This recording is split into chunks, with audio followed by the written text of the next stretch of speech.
Okay, well, I want to start by, again, thanking everybody. I think we had an injury, but a big word. He's okay? Okay. Okay, great. So our next speaker is Father David Nazar, who's the administrative director of the Pontifical Gregorian University and formerly the rector of the Pontifical Oriental Institute. When I came to Rome many years ago for work, I was delighted to have been connected to Father David, and I was very pleasantly surprised how open he was to leveraging technology to benefit, at the time, the Pontifical Oriental Institute. We ended up, fostering a relationship that became a kind of a long-term, collaboration. And I have to say, everyone I work with in Rome, Father David was someone that I felt we can get the most kind of practical work done. And in the end, the work that he did became a template for many of the other pontifical universities in Rome. So he showed how technology could be used to, support and transform pedagogy, but to basically help ensure that the church is reaching the peripheries. And so with that, Father David will just share a little bit about his own work and experience. Thank you, Matthew. I always sound better when he introduces me than when I look at myself in the mirror. I want to tell you a story.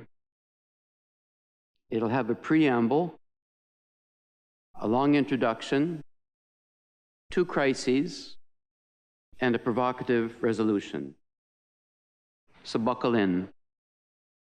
So I'm Canadian. I was born in Toronto, of Ukrainian heritage in the Byzantine Rite. And after doctoral studies, I went to work with Aboriginal people in Canada. And at that time, everybody had a mobile phone in Toronto. Nobody had a mobile phone in the bush. And it occurred to me that technology goes to where technology already is, but not to where it's needed. So you're in the bush, your car breaks down, and you don't have a mobile phone. After further work in Canada, I was asked to go to Ukraine in 2002. And there was a similar thing. Ukraine was coming still out of the Soviet Union. And when I got there, there were 11 million landline phones and 5 million mobile phones. When I left there 13 years later, there were 31 million mobile phones and 11 million landline phones. So Ukraine was something that got on to the development of technology kind of quickly.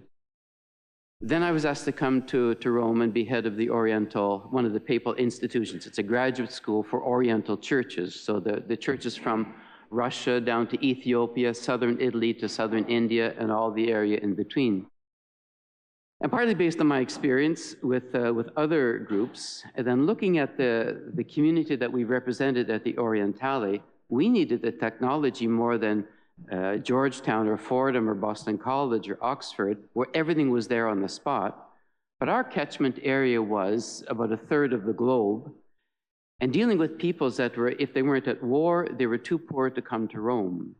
And our place had the best library on Eastern Church, it still has, in the world. It's a unique institution. And so my concern from the beginning was, how do we make this available to more than just those students who come, and about 400 scholars who could afford to come to use the library every year? So Matthew mentioned this, that we happened to meet early in my time there, and we started to put technology in all of the classrooms. So you have to understand that the professors at the Orientale know everything that happened before the 21st century, or say from the second half of the 20th century on. They know little, but before that, they know everything. So I came with a bit of a sense for we should be teched up, not only for what goes on inside the institution, but for the whole catchment area that we address. And the institution is very well known. So we put in Google stuff everywhere. We had television screens, large screens, put in all the classrooms. We had Google technology, microphones, speaker systems put in all the classrooms. We redid the sound reverberation of the classrooms, colors, everything according to latest technology. I would say about 3 of 50 professors said, "This is great." Maybe another 7 said, "This is really very nice." And the others had no idea what the crazy rector was doing. the first crisis, COVID. Because we had technology everywhere and we'd already had a course on how to use the stuff, those professors that thought this was just nice or what is he doing, all of a sudden were converted. And they were all, we didn't miss one lesson. They were all on the technology. All the students were generally, most of them were living in residences, national residences, Ukrainian residents, Romanian residents, Greek residents, Indian residents. And so they could follow everything online. Technology was excellent, didn't miss a beat. Here was the thing. The students had access to the lecture online. It was also recorded so they could go back to it. Everything is done in Italian. For many students, it's their fifth language. So to have the ability to review what the professor had taught was a very helpful tool. However, they did not have access to the professor between classes. So what it created was groups in all of these residences. The 5 Greek students would get together and say, did we understand what he was saying, or what did he say, or what did he mean by this? And they created discussion groups. The shock to the professors was, when they came back for the next lesson, they had a series of questions that were extremely intelligent. It changed the pedagogy. A crisis changed the pedagogy. It was not only the technology, it changed the pedagogy. So professors began to teach differently, trusting in the students' ability to meet together. They were encouraged to meet together, to work stuff out before coming back to the next class. That was an insight for everyone, and really insight for everyone. Something really changed. And that led the rector, the president at the time, to another inspiration, that since we had this library that was unique, and especially after the war in Syria, so many documents were lost in Syria, we have about 500 manuscripts. And some Syrians were saying to us, you now have the largest collection of Syriac manuscripts in the world. I don't think that's true, but it's, if it's an exaggeration, it's not by much. Old Slavonic manuscripts, Coptic manuscripts, Ge'ez manuscripts, Zgobodian manuscripts, etc., etc. So we teach about 7 ancient languages and about 6 modern languages. Now the issue was to make all of this stuff available, because if we were having, aside from the students, 400 visiting scholars coming every year to use the library, it meant that there were 4,000, if not 40,000, who couldn't come get this stuff online. So again, with the great collaboration of SMA, people are great scanners that they have there, sitting in the corner humbly, and a few other organizations that got involved in the digitizing process, we began to digitize the manuscripts and all of our own publications. Now, as you know, so they were high resolution, TIFF, 600 DPI. We reduced them down to 300 DPI PDFs so people could get them. But they were not really searchable. So if you knew what you wanted, you could ask for the article or for the book to be downloaded, pay a modest sum, or if you had the right email address, you didn't pay anything. But we could see that this was weak. You couldn't do a search, and when you're dealing across languages and the conflicts of cultures in the early empires, the first 5, 6, 7 centuries after Christ, when emperors were at war and using the churches for the war, as Putin does with the Russian Orthodox Church. Churches are tools for emperors. We wanted to be able to get this stuff out because a lot of the students who came to us to do doctorates wanted the information in these manuscripts to go back and to rebuild Baghdad, to rebuild Iraq. Students were very impressive, coming to study the manuscripts. What were our original thinkers thinking? I'm going to go back with this information. I can give you some insights on things that they discovered there through this. So we just lumbered along, said, well, all we have are PDFs or the high-resolution files. Then AI comes along. And Matthew's Longbeard company started working more and more in AI. And since we collaborate quite a bit together, we're always in conversation, he said, here's a potential solution to all the books. So he'll explain to you more of the technology, but 2 kinds of AI programs. It was to translate the PDFs, the digitized documents, into a computer-accessible language so that reliable searches could be done. So the first search is a word search. So now we could search a word across the whole number of books that, let's say 500 books and manuscripts that had been digitized, they could search through all of these documents for reference materials. AI added the advantage of a semantic search. So you could take a word like nature, you could take a word like creation, and what was that in Arabic? What was that in Syriac? What was that in Coptic? What was that in Malayalam? And do the search through all of our books that are in all of those languages. And the thing would give you then a summary from all of these different documents, and you could go to the sentence that made most sense to you, most relevant to you, and pull up the resource and read the entire document. So the inspiration led to a crisis. How do we deal with PDFs? AI was a response to that. Now, what does that do? The quality of research that the students can now do with that kind of instrument is extraordinary. And it's not only for the quality of the research, it had been, with deep respect to the Dominicans in the room, instead of having to read all of Thomas Aquinas, which is a joy that everyone should experience, they could do a search on a concept, on the semantic theme that appears in Thomas Aquinas, to pull out all the references and to focus in on a certain conceptual theme, which has its advantages, that kind of research.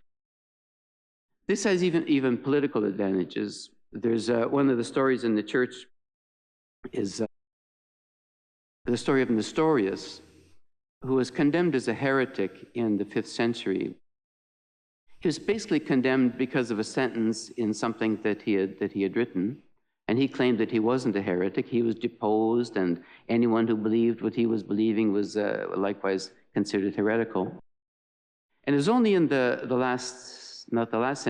last century, the late 1800s, when all his works, his main work became accessible. And it was clear that he was not a heretic. For one sentence, more or less, he was condemned. Now that his broader work could be studied, he was restored. And the church that had been called Nestorian and was not in communion was now in communion. So the researches are more significant than just the ability to use an instrument. It gives us a level of research to the power of 10 or something like that. So resolving technical issues, resolving academic issues to help resolve even political issues. Now that's the sum really of what I want to say. I realized I had much more time, but what was important to me, and as well as with Matthew, was not the argument of whether or not AI, but was to create models that made sense, models that showed the good use of AI, and in a certain sense that resolves some of the moral questions about AI. Here is an unambiguous good use of latest technology. Here is the fruit of a good use of technology. And on this, my position would be that the church should be on the forefront of this kind of thing, because the church, and not only, is about communications, is about understanding and communications. So the church should be modeling forth good uses of this technology, should be in it, not dialoguing with it, in it, using it, and expressing its interests through the layers of technology. So let me turn then to this.